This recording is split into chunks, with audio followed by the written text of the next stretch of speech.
The opinions and views expressed by individuals during this broadcast are their own. They may not be the opinions of this network, their groups, or other organizations they may be involved with. Ganja my meditation, ganja my brain. Ganja we take away my stress and strain. Ganja my meditation, ganja in my brain. Marijuana take away my stress and pain. Ganja my meditation, ganja in my brain. Marijuana take away the stress and pain. Ganja is the medication, ganja is the cure. Police of them a fight the marijuana for sure. Purify me heavens and they make me feel pure. And the way the collie we be bring it on door. Ganja in the meditation, ganja in my clothes. No offense, I'm smoking marijuana around you. Ganja in me daily, ganja on me currency. Ganja is the currency and daily pay. Give me revelation, it's not to get too much and it's been growing. So long, that's why we call it.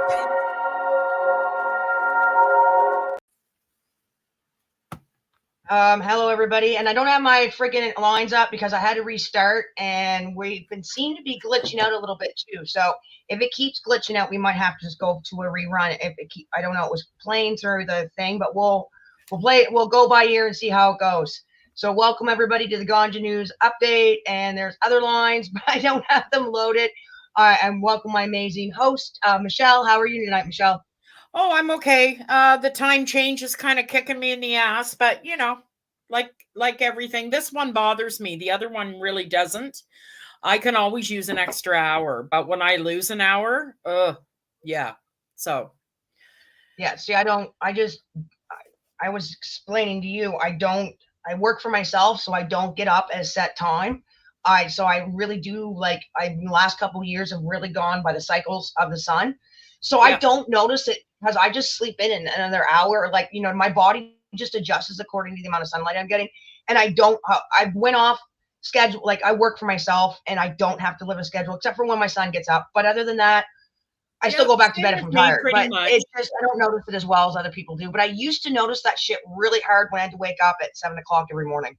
Oh yeah. I find, like I said, the other one doesn't bother me as much. And don't get me wrong, I love the extra sunlight because I love to walk my dog and stuff. So the extra sunlight is, it's worth it to me.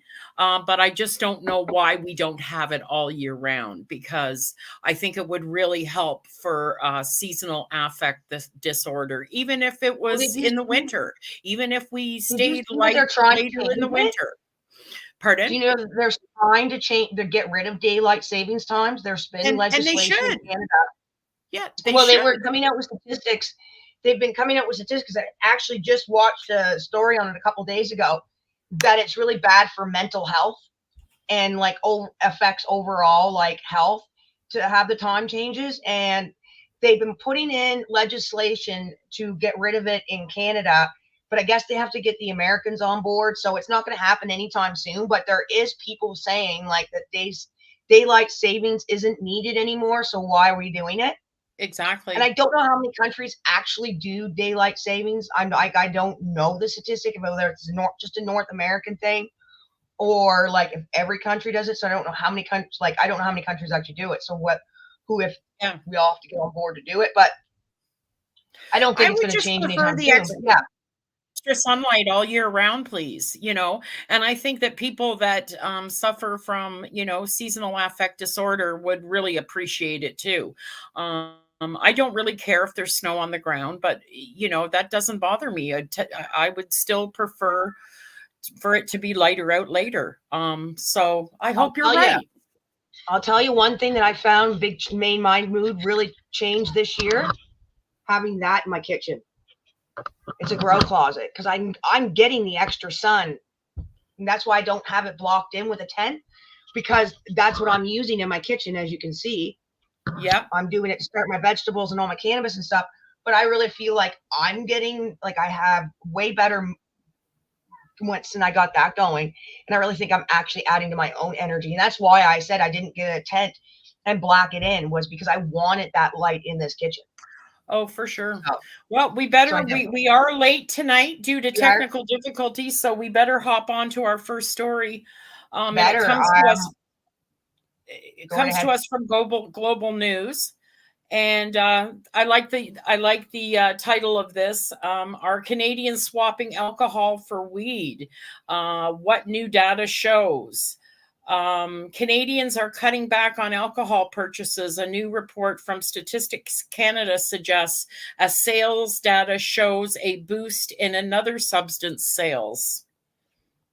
Recreational cannabis sales by provincial authorities increased by 15.8% year over year. Canadians spent a total of $4.7 billion in 2022 to 2023 fiscal year, according to Statistics Canada, which is a $0.6 billion jump from the previous year. Statistics Canada breakdown says that works out to every Canadian of legal age is spending $150 per year on products, a number that has been steadily increasing since recreational cannabis was legalized in 2018. Meanwhile, the volume of alcohol sales has declined for the second consecutive year. According to Statistics Canada, alcohol sales based on volume fell by 1.1% and 3,106 million liters in 2022-2023. On average, Canadians of legal drinking age consume 9.2 standard alcohol beverages per week. Down from 9.5 the previous year, Statistics Canada report says. Beer sales in particular are at an all-time low since tracking began in 1949. Report states, falling to an average of 3.6 standard bottles per week per person of legal age in 2022-2023. However, revenue from beer increased for the first time in 4 years by 4.1%. While Canadians appear to be purchasing less alcohol overall, spending has gone up. Revenue from alcohol sales went up 2.8% between the 2021-2022 fiscal year and 2022-2023 fiscal year, according to the data. Liquor authorities and other retail outlets sold $26.3 billion of alcohol beverages at that time. Because Canadians appear to be buying less alcohol, StatCan says the rise in revenue can be explained by inflation. The increase in alcohol sales was driven by increased prices, it says. Like beer, the volume of wine sold was also decreased. Canadians purchased the equivalent of 2.2 glasses of wine per week, which is a 3% decrease from the previous year. It's also the second consecutive year that wine sales have gone down. Wine was the only beverage category that lost market share compared with 2021-2022, falling from 30.6% to 29.9% of total sales in Canada.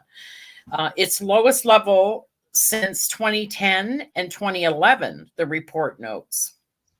Ciders and coolers are the only beverage category that increased in sales by volume by 0.6%. Statistics Canada notes that this total was much smaller compared to the average annual increase of 13% observed over the past decade. While alcohol sales by volume fell, purchases boomed for inhaled cannabis extracts. Sales for the products consumed by smoking and vaping rose by 59% in 2022-2023, the highest figure compared to other forms of recreational cannabis consumption.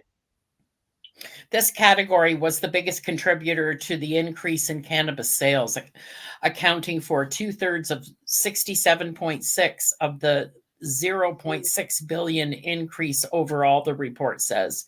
Newfoundland and Labrador had the highest growth of inhaled extract sales, 307.7%, having reversed its ban on the category in 2022. Dried cannabis remained the most popular type of cannabis in 2022-2023, but sales declined to 64.9% compared to 71.0% in 2021-22. In terms of government revenue, federal and provincial governments earned 24.2% more in recreational cannabis sales during the 2022-2023 fiscal year compared to the previous year. Alcohol saw a 0.1% bump. Well, they're always going to make more money on cannabis because it's taxed way more than alcohol. Yeah.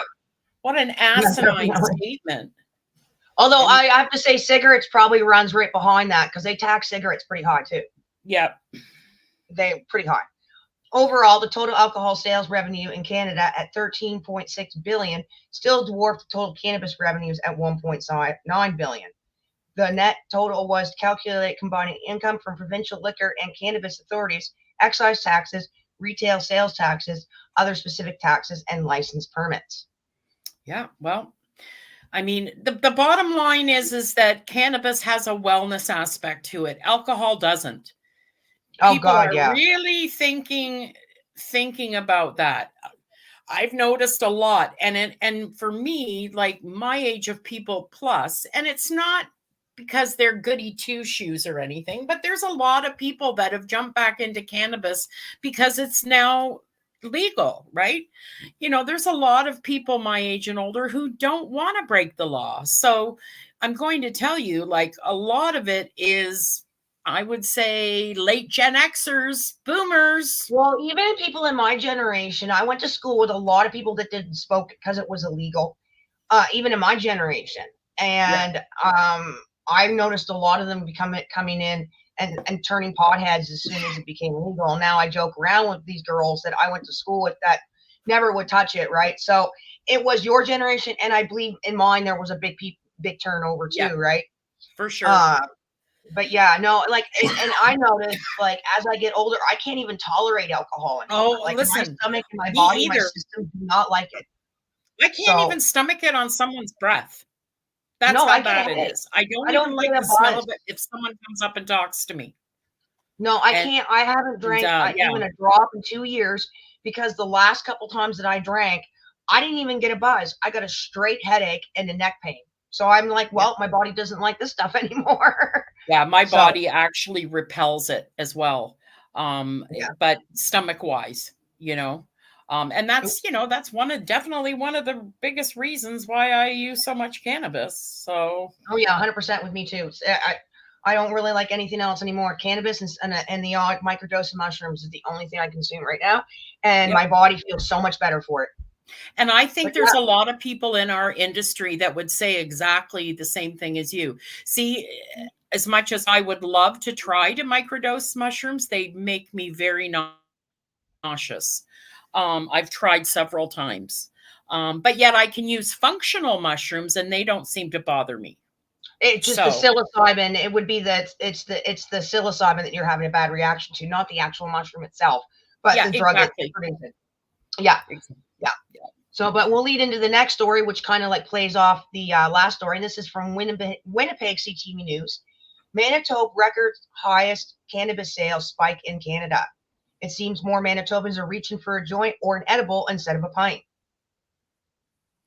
New data from Statistics Canada found Manitoba had the highest rise in recreational cannabis sales across Canada in 2022-2023 fiscal year at 23%.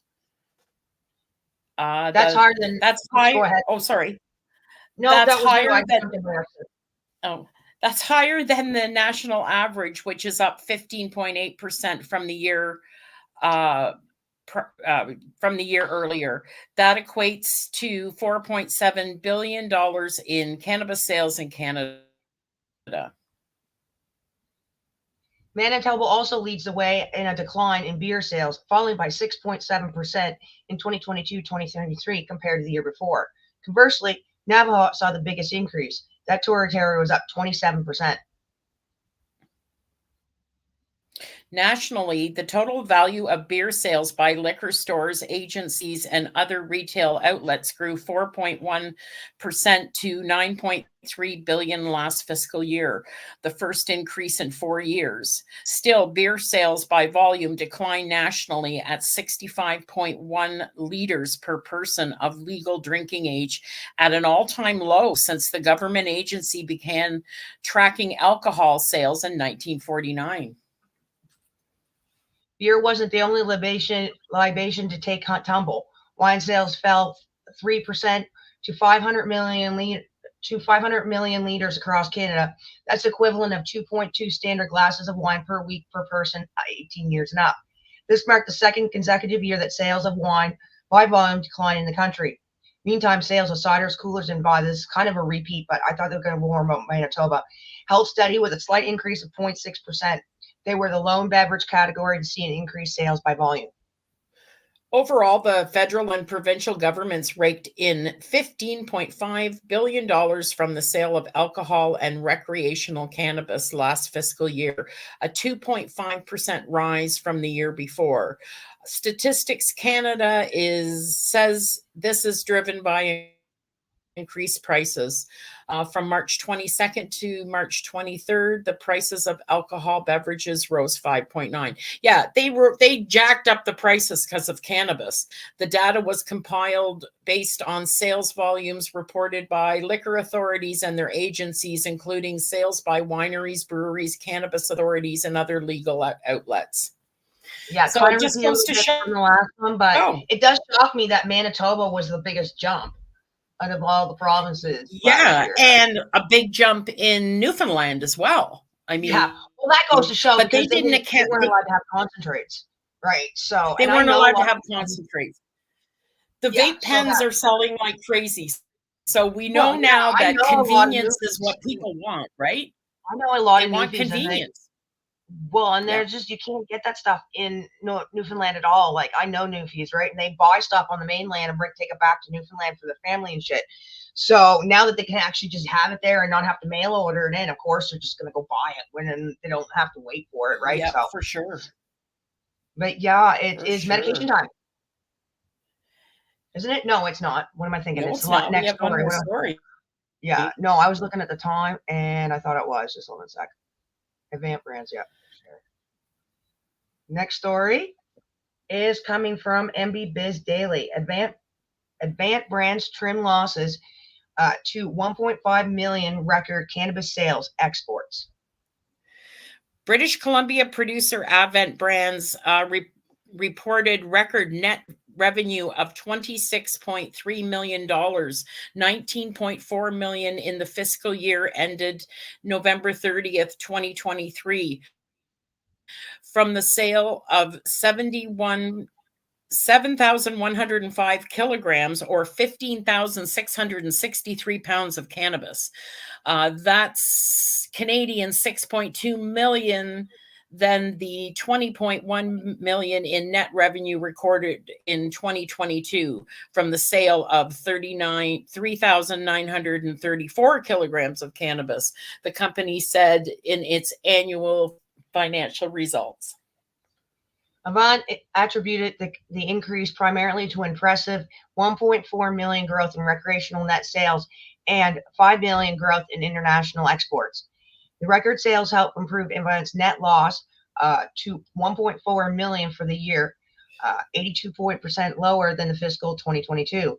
Cash flow from operations was positive, 5.2 million, 250% increase from the fiscal 2022.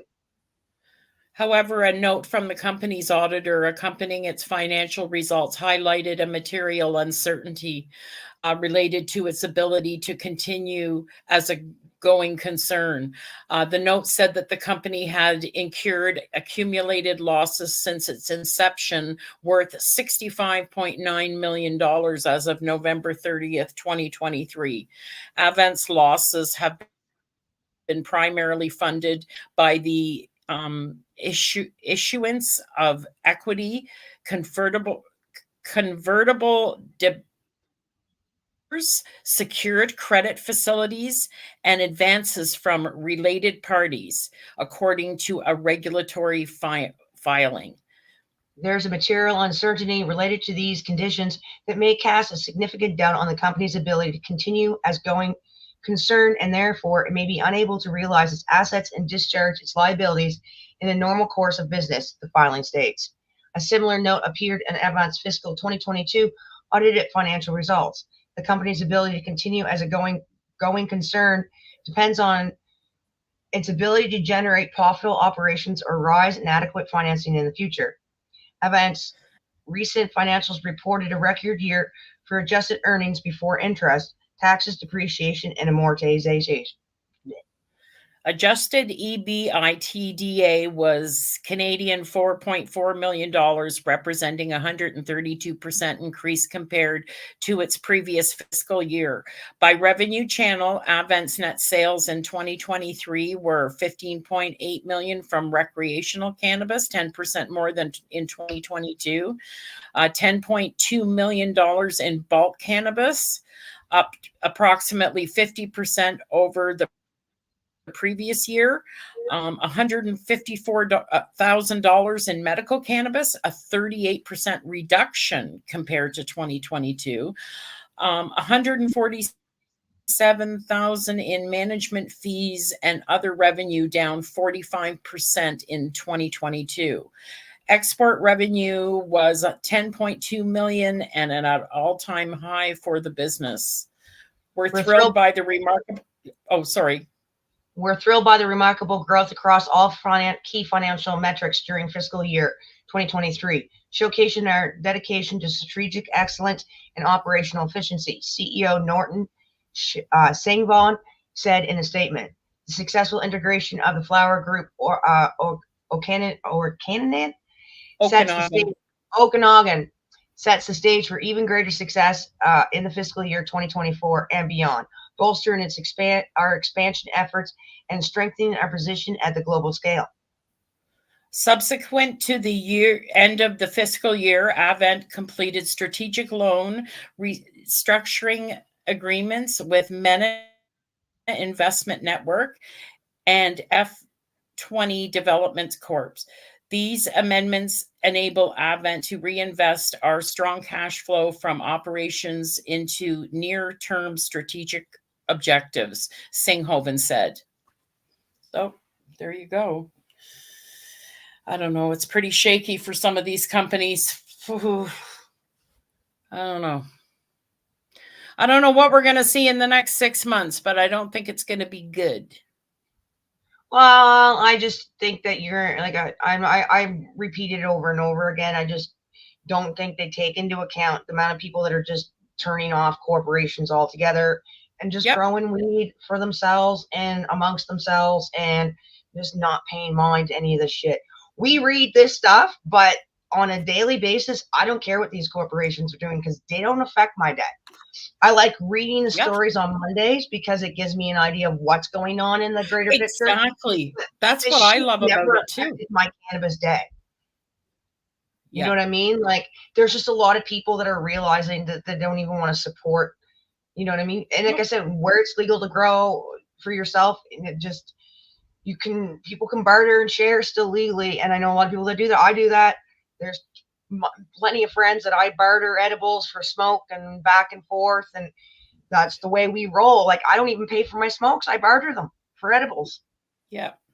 Right. So there's a lot of people going that route and just trying to step out of that whole system altogether. And that's, they're just not taking that kind of like movement into account when it comes to a lot of this. I just think you're going to see a lot of people turning off of corporations altogether, not just in the cannabis industry, but I know it's happening in the food industry 100%. Just in general. Mm-hmm. I mean, and 100%. I think a lot of it has to do with one word, and that's greed, Yeah. 100%. Especially like I know with the food chains or food industry, we really didn't start turning on them until we start seeing this inflation and start seeing their fucking record profits in the last 4 years. And people are really starting to get. They're publicly traded companies. We have every right to know their profits and who makes what. The thing is that we didn't mind making them a profit when our food was cheap, but now our food's not cheap and they're making record profits, and then math ain't math in there. Like, and people are pissed. And I try not to support any. I still do buy stuff from grocery stores out of convenience, but I'm trying every day to kind of. To find other, yes. So are a lot of people. Yeah, 100%. So are a lot of people. But it is medication time. We're actually on time, even though we had technical. We're right on time for commercial, so it's medication time. Time to pay some bills. Stay tuned for a word from our sponsors. Then we will return with more news making mainstream media. Another set of stories. Back in a few minutes here on the Ganja News Update on the NOK Network. Oh, I'm having my page isn't minimizing. Oh. A few other technical difficulties, but not anything major. Hold on, and we want commercial.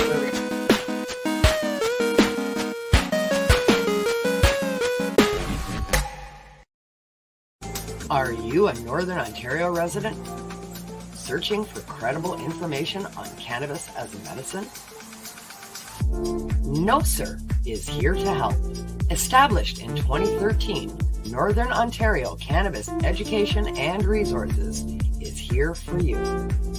No Sir Director Kim Cooper brings you 45 plus years experience utilizing cannabis as a medicine and is spreading the education across the North. Activism, resources, referrals, and more at No Sir. Don't be a jackass. Say no sir to cannabis propaganda with No Sir. Find us at www.nocer.ca.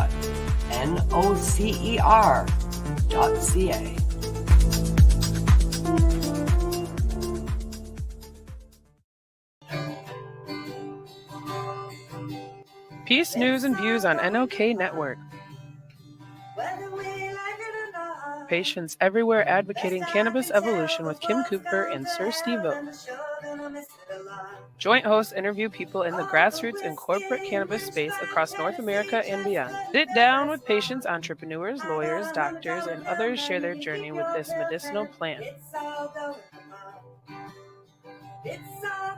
So join us for Peace, News, and Views. Wednesdays at 8 p.m. Eastern Time, where all consumption is medicinal consumption on NOKnetwork.com. Follow and subscribe to NOK Network on social media and streaming sites including Facebook, YouTube, and Rumble.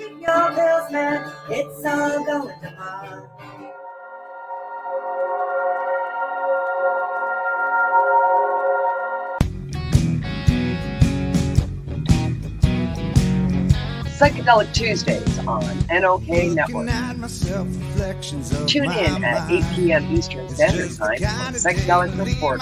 Ufa Alvarius is scouring the newsletters for stories being reported in mainstream media on psychedelic records and passing them on to Hobby Puppets and Karen Simpson so they can bring you, our listeners, in this 60-minute video news podcast.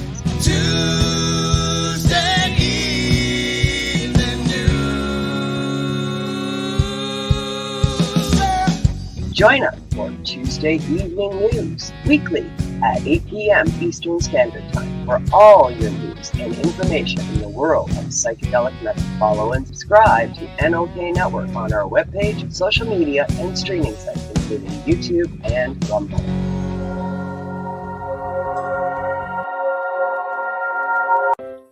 Join us for NOK Network monthly specials, 12 months a year.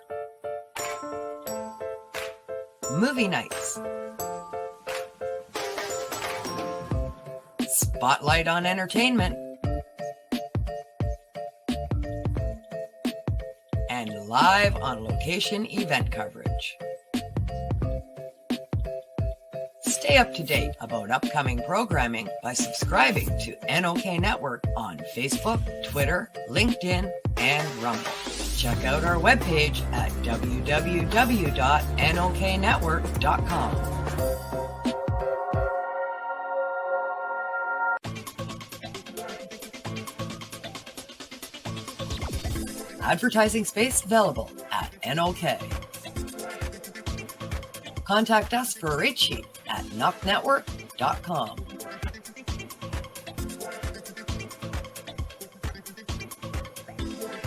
Send us a message on our social media platforms or email us at info@nokknetwork.com.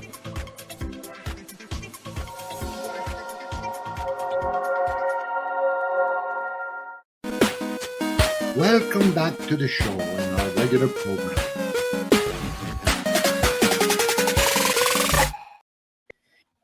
And we are back from our medication live on the Ganja News Update here on the NOK Network. We have another set of stories coming to making that cannabis news, so let's get at it. This one's coming from stratcan.com. And it says, cannabis industry wonders when the relief is coming too. Cannabis industry says it's in need of some sorts of support provided by the country's craft brewers. to the craft brewers. In an announcement on March 9th, the Canadian government said its plans to provide thousands of dollars in alcohol excise duty relief to Canadian businesses, particularly local craft breweries. Canada's cannabis industry has been left asking for similar relief for years, with some noting their industry is larger and more heavily taxed and regulated than even beer makers. There you go. I answered that question. Go ahead. Well, so would that answer that question? We asked in the previous one if we wondered how much alcohol was, if it was taxed more, and that just said way more. I mean, cannabis is taxed way more.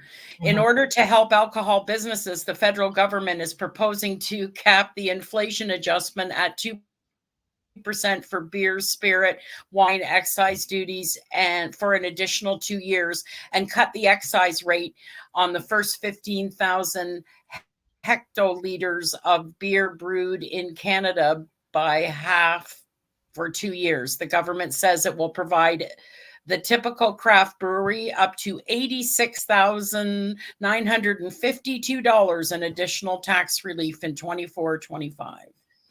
In a press release with comments from Deputy Prime Minister and Minister of Finance Christina Freeland and the Minister of Small Business Richie Valdez, the government acknowledges the number of jobs created by the brewing industry and the contribution it makes to a broader economy. This announcement is great news for breweries, distillers, and wineries from across Canada who contributed so much to our national economy, says Valdez. Not only are they producing incredible products, they are also small businesses who are creating job opportunities in their local communities. Today's relief on alcohol excise taxes will allow craft breweries to spend less on duties and more on what matters most, growing and innovate their small business. Jonathan Wilson, CEO of Crystal Cure, a small-scale cannabis producer in New Brunswick, said he found the news difficult to swallow given how much his industry is currently struggling. For the ministers to announce this excise tax relief for alcohol today, with the core message being to support small business in peril, it's one of two things, cold-hearted or oblivious, and I can't tell which one. Small cannabis producers have been suffering under the current industry ecosystem, and they are the ones without the cash flow to absorb the exorbitant taxes and fees, and they can't sell at a loss in perpetuity. These producers were supposed to be the cornerstones of the industry, and it seems everyone is fine with them being allowed to crumble. Deepak Anand, an industry analyst and consultant, shared similar sentiments with StratCan. The federal government needs to urgently make some similar provisions available for the cannabis industry, which has been struggling much harder than the alcohol industry. Much like alcohol, there are dozens of craft cannabis cultivators who could greatly benefit with some similar relief. For comparison, according to Statistics Canada, in 2022, breweries employed nearly 23,000 Canadians. DLO Light report from 2021 said the cannabis industry employed more than 43,000 direct and another 880,000 indirect jobs in the first 3 years. In 2018, Conference Board of Canada reported that the beer industry nearly supported 149,000 Canadian jobs, paid $5.3 billion in wages, and contributed $13.6 billion to Canada's GDP in 2016. A Deloitte report from 2021 said the Canadian cannabis industry contributed $45.5 billion to Canada's GDP in the first 3 years, on average about $15 billion a year. Canada's small craft breweries are among the finest in the world and are an important contributor to our growing economy by creating jobs in communities across the country. Today's announcement was good news for the Canadians and the craft breweries they visit, which will benefit from thousands of dollars in new tax relief every year, said Freeland in the press release. Canada's small craft, Budget 2022 called for a more streamlined approach to the cannabis industry, which included a creation of a cannabis strategy table led by a Department of Innovation, Science and Economic Development, ISED, intending to provide an opportunity for the federal government to hear from industry leaders and identify ways to work together to grow the legal cannabis sector in Canada. Last year's budget noted that the legal cannabis industry in Canada, as the legal cannabis industry in Canada grows, there are opportunities for the federal government to streamline, strengthen, and adapt the cannabis excise duty framework specifically, and other excise duty regimes under the Excise Act 2001 accordingly. So, Yeah. Yeah, that guy's right. It was a kick in the balls. It would be, That because they announcement. could easily give the same amount of relief to the alcohol cannabis industries. If they want to treat cannabis like alcohol, but they don't want to give them the same tax breaks. Well, and it's because it all comes down to they're all whining because their sales have dropped because of cannabis, Because right? the alcohol Well, industries so are what just did more they do? tied They into the raised the government. prices. They even said their increase in sales was only because they raised their prices. No, it's because You the know, alcohol industry's got more ties to the government. They've been around longer, and they got more people in place to pull favors, and that's just what it is. that's right. You know, we just don't have Exactly enough what it is. people in government that support. Like, there's people that support cannabis, but it's not supporting. It's the lobbyists and all the people in the background. There's just more fingers from alcohol and tobacco in the government than there is cannabis. And that's why they get paid more favors. Yeah, exactly. And that's what it is. And you know what? It's basically who you know, and they know more people in government than the people. I said maybe someday our industry will get like that, but right now, tobacco and alcohol will always get favors. No, it's got to be like, again, the greed word, that, and like you said at the beginning of the show, people are done with it, done watching it. They're done not being able to afford to pay for their groceries, and they're done watching all the greed happening, and that's exactly what will turn people off of large corporate entity. And you know what? For anything. They're only doing it to themselves. It's not just this industry. So no, it isn't. It isn't. No. It sure isn't. Not by any means. Not by any means. It's probably larger in other industries than it is in the cannabis industry, to tell you the truth. Like I said, I'd love to see, and I don't follow it, but I'd love to see the statistics, especially over the next couple of years, how many people start boycotting buying from the large chains, especially after what happened with them trying to do that percentage thing with the discount when they try to reduce the for sure 30%. There was a lot of people that pissed off, and I can't believe how much common conversation it is now where people will say, we're currently looking for a farm to buy our meat from, or we're currently, you know what I mean? We're in the process of investigating that ourselves. And there's a lot of people that are really looking to do that, and support the local farmers and support. What did they? Yeah. And then they sent us in ungraded meat from Mexico. Come on. We have the biggest cattle and the biggest, beef industry. It's so sad. When I saw that thing in Ontario, they sent in ungraded meat from Mexico. Yeah, I seen that. The difference from the hamburger that I get from our local grocery store versus what I get from my farmer is like night and day. Yeah. It's a far superior product, far tastier product. And it's obviously better for you when there's just more. You can tell by when you cook it and smell it, like you're smelling it while it's cooking, that there's just way more to the hamburger that I'm getting from my local farmer, because he's feeding that to his kids. I know that the stuff that I buy is personally, this guy is using this meat to feed his family. So I know that I'm not going to get just crap thrown in the grinder, because you know what I mean? So where you just don't know what you're getting. It's very common conversation though now. Yeah, very common conversation now of where people so that they can just get their staples where they have to, and then get their meat, I mean, it's crazy. Yeah, no. I'm currently looking for a local place to get my chickens, and then I think that I'll be pretty close to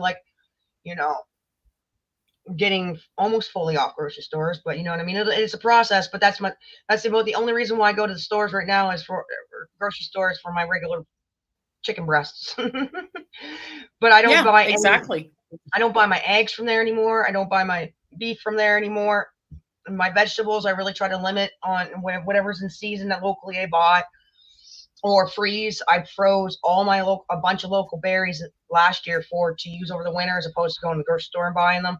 So those kind of little. Yeah. Oh no, times they are a changing, and the big greed word is not sitting well with a lot of people. It's people are pissed, and they're only cutting themselves, and but yeah, it's used to go to the grocery store with not even a thought, you know what I mean? Oh yeah. And now it's like to watch people in there. It's incredible to watch I people. remember going back, like I was raised by my grandparents, so I was raised in ward school.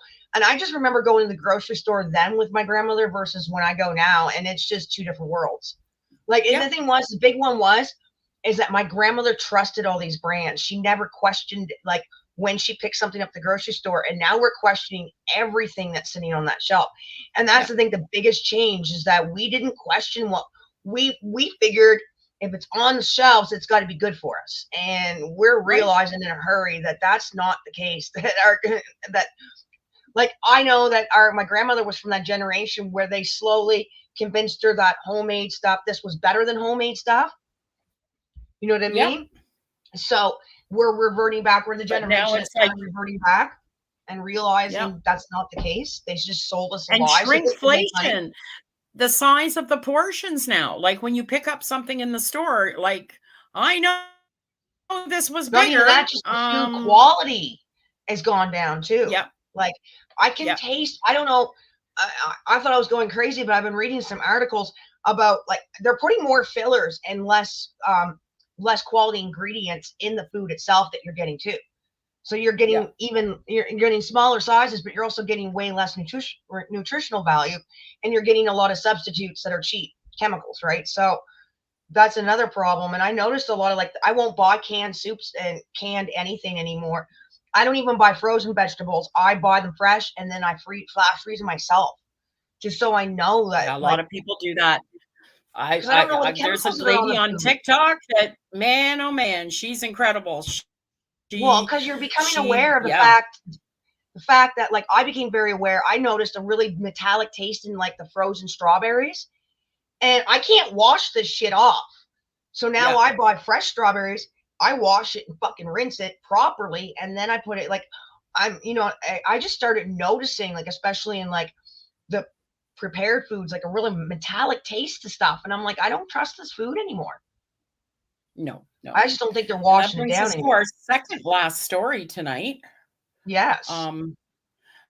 This is US. And this was good news this week for, he did. And you know what? He's being advised very well. And I think that, his State of the Union address was incredible. So it comes from the Wall Street Journal.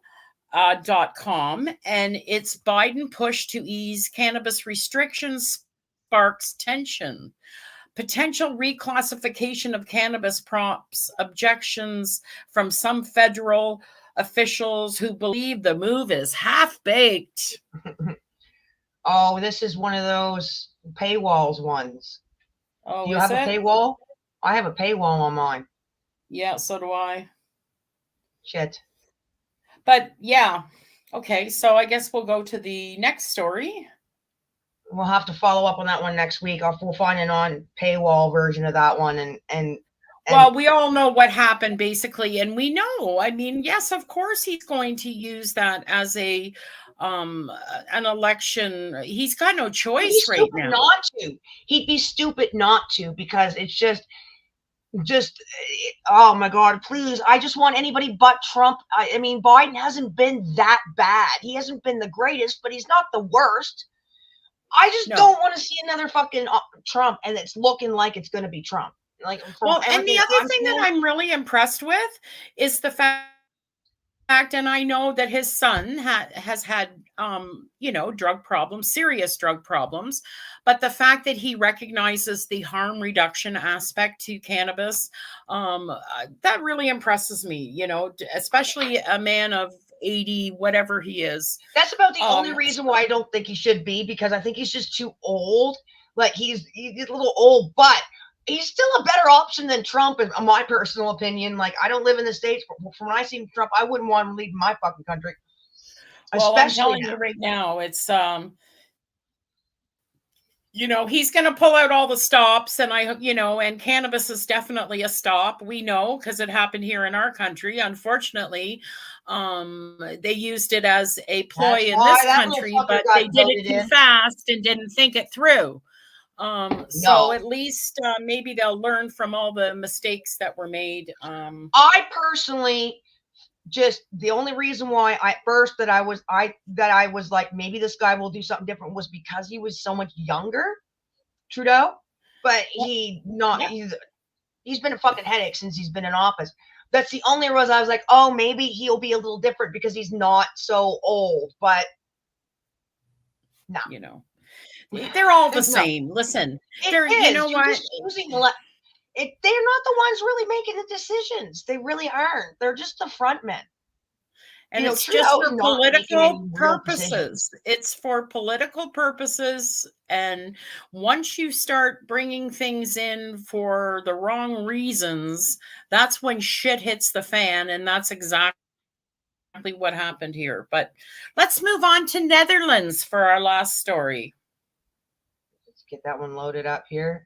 And that's from mjbizdaily.com. Our friend Matt Lemaire's Netherlands irons out wrinkles in cannabis experiment ahead of full summer launch.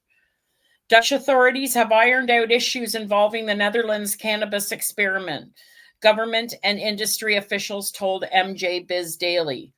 The experiment, which underwent a startup phase in December ahead of a full launch later this year, aims to close the supply chain and bring it under the watchful eye of federal regulators for the first time. For decades, the country's cannabis stores, also called coffee shops, operate in a system where sales were legally tolerated while cultivation remained illegal, meaning stores had to procure illicit cannabis products to sell quasi legally. Officials said that the startup phase, which involved 2 Dutch cities, helped work out the kinks, including track and trace issues, distribution limits. One of the biggest issues hindering the nascent program has been the rule restricting coffee shops in an on-hand stock of no more than 500 grams, 17.6 ounces, of regulated cannabis products at a time. The limit caused stores to run out of product frequently, creating supply bottlenecks. To sum it up in a sentence, too little weed, problems with the track and trace system, and pretty much unworkable maximum of 500 grams in stock. Derek Bergman, a cannabis industry expert and columnist for online cannabis lifestyle magazine CNNBS, told MJ Biz Daily. I was actually waiting in line at a coffee shop in Temorgen in Tilburg before my interview with their manager when the last baggie of regulated weed was sold before my eyes, Bergen said. The Dutch government recently changed the 500 gram limit, announcing that mayors and towns participating in the experiment can now decide how much cannabis coffee shops are allowed to stock. All in all, it's a lot of growing pains, although none of it is so bad that it jeopardizes the experiment, Bergman said. Orvel Boesken, managing director of the Netherlands-based Lie Holland and chief operating officer of British Columbia's Pure Sun Farms, called the experiment an historic moment for Dutch society and the industry. Lie Holland, owned by Village Farms International, the parent company of Pure Sun Farms, is one of the cultivators chosen to supply the coffee shops. The company expects to begin shipping cannabis products as early as 2025. What we have right now without the experiment is not sustainable. It's impossible to sell cannabis legally and decriminalize it, but have it grown illegally, he told MB Biz Daily in a phone interview. For the first time, consumers can know that they're getting safe and tested cannabis. I think that's a huge benefit. The experiment has 2 stages before it officially launches this year. The initial phase that started in December, called An Loop phase, is in Dutch, is designed to test the system and process involved in operating a closed cannabis supply chain. The next stage is called the transitional phase. It is set to begin in June, and it will last roughly 6 weeks before the experiment officially begins. Cannabis producers allowed the experiments to include dried flower, edibles, hashish, and pre-rolled joints. First month went well. A health ministry official told MB Biz Daily the initial phase of the Dutch experiment has been aimed at learning so the next phase can run smoothly. The first month of the startup phase went well, the official said via email. The spokesman said that there was a few malfunctions in the track and trace system during the first month, but added we're not aware of any other issues.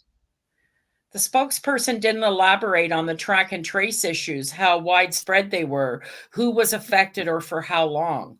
As of January, 3 cultivators were delivering cannabis products to coffee shops in 2 cities, Breda and Tilburg. The other growers were busy building their cultivation sites, the health ministry official said. We do not communicate names or locations of selective cultivators. The official said that the ministry doesn't have sales data for the stores participating in the first phase of the experiment. Breda Mayor Paul Dapsa said that the experiment started in 2 cities to give the government an opportunity to learn before it's expanded. It's very useful because when we saw how the track and trace and distribution logistics works and how consumers react to the new products, he told MB Biz Daily in a phone interview, acknowledging that some early problems with the track and trace system and volume of supply. For more than 40 years, Delpa said front door of the coffee shop was legal, but the back door was illegal. In the spirit that we're trying to make closed supply chain from production to consumption where there's no room for illegal activities. The 8 other cities set to take part in the experiments are, and please excuse me, my pronunciation here, Elmere, Arnhem, Groningen, Herlen, Maastricht, Nijmegen, Voor en Zee, and Zandstand. Private sector learning curve. Lely Hollins Bochenshen said that he's not certain about the early track and trace and supply issues and that the company is proceeding as planned. The government involved the growers and coffee shop owners from a very early stage to get their input. They went live with an experiment to look exactly at these problems at a similar scale, he said, referring to the pilot program's initial stage. Baz Chauvin said that the Dutch cannabis experiment is doing several things right, namely not introducing excise tax on sales, good job, allowing clear packaging, limiting the number of cultivators, mandating the only 2 labs for testing. I think those decisions are very smart because some of the larger trends we've seen in Canada are not necessarily healthy for the industry in order to compete with the illicit market, he said, referring to the heavy tax burden applied to the industry and packaging rules. Good job there, Netherlands. Yes. See, other countries are learning from our mistakes, but we're not fixing our mistakes. But if Netherlands shows us how to do it right, maybe that will sway Canadian government to start seeing things the other way. We never know. When other countries are doing it, then Canada might look at themselves and go, you know what? Maybe we're assholes here. Yeah. Regarding the packaging, he said see-through packaging is allowed so the customer can actually see the flower that's in the packaging, and has a huge benefit for the producer as well as the consumer. In Canada, Bolshin said, it's still missed opportunity. You're looking at a pouch, but you really don't know what's inside. I think the Dutch model will be an example for other European countries. It's a huge change for Dutch society. it's such a historic moment in time, a moment we should celebrate. Deferred legalization. Some Dutch experts have mixed feelings about the experiment, saying it effectively defers the possibility of meaningful legal reform until the pilot ends in 28-29. Jupe Mestrom, co-owner of the publishing company Josa Media, wants to see home cultivation permitted. There is not one word about this in the so-called experiment, as he called it, that will take our nation to 2028, 2029 before we can discuss full legalization, including homegrown weed, he told MJ Biz Daily, using the Dutch phrase for the cannabis experiment. Mustrom noted that the experiment is happening in only 10 cities, meaning Dutch consumers in other locations will continue buying illegal cannabis. The same rules applies to Amsterdam, the country's largest city, which recently denied entry into the experiment. Homegrown cannabis is forbidden for anyone. Inhabitants of the experiment cities included, he said. So mixed feelings are here. Yeah, a little mixed there for me too, but I still like the fact that they are not putting any excise tax and that they use Canada as a not, especially like in news stories like that basically, let's, if other countries can embarrass Canada into their bad policies, maybe that will help Canada. It was hell at the beginning for me. There's like a couple terpenes that I just can't stand. So fortunately, no, we're never going to get see-through bags here so that we can at least see it to tell if it looks good or not. But for me, I have to now basically, if I'm buying bulk cannabis, I have to look at, most are now putting the top 4 terpenes on the jars. So at least I can identify that I don't have to smoke the terpenes that I don't care for. So, but the fact is, he's right. You would probably sell a lot more if you can see what you're buying. Right? Oh, 100%. So that's like anything. That was like when before all this legalization, I worked for a dispensary, and a lot of dispensaries at the time, they wouldn't let you like smell the weed because of course they didn't want to keep opening the jars. And we were one of the few dispensaries. I took one of those little pill organizers and I would write the strain, and there was like a little thing sitting at my desk where you could just open up. There was like 1 gram of each bud type, so they could open up and smell it. People fucking loved that idea. Yeah. Loved it. So like I said, it was just like a little organizer sitting right by the till. And they what's could the best part of going smell it and know what an indigenous? Yeah. To me, if someone asks me what's the best part about going into an indigenous dispensary, number 1, I can see a picture of my endocannabinoid system in an indigenous dispensary. Number 2, I can pick up a jar, the person will hand it to me, and I can smell it. Those are 2 very simple things. But to not even be able to have a picture of your endocannabinoid system in a regular legal store here in Canada is, again, I'll use the word again tonight, asinine. But anyways. Oh yeah, like I said, that a lot of people, when legalization happened in Nova Scotia and those dispensaries went away, they really missed that experience, and they just don't get that at the NSC or NSLC, right? You don't get the experience that you had because everybody just shut down, like because they're really hard on the storefronts now, obviously. So but there are still people that still try to operate. We have a lot of indigenous shops, but too, and I know a lot of people that go there. So they definitely there's definitely a lot to that experience. That's just like certain things that I still won't go shopping for online. Like clothes are one thing. Like I kind of need to go hold it. Bed sheets, I won't order them online because I need to hold it. Cannabis, I will only order online if I know the strain sometimes, then I will, but most times I want to pick it up and hold it. I got friends around here, so I just buy from my locals. So. Yeah. And I mean, and that's what I mean though, like what I love about the indigenous model is that there is that medical aspect to it. And that's where we really miss the boat. You know what I mean? 100%. And that's why why people will always go to Indigenous dispensaries, because I would rather they can support get them those. anyway. They got Yes. more ripped off than us for the government. I'd rather go give, if I'm going to give anybody my money, it ain't going to be the government. I would rather go give it to them anyway. Yeah. Any fucking day. Well, I got to be honest. They're doing, now that a lot of them have self-regulated, they're doing a fantastic job. Yeah. No, 100%.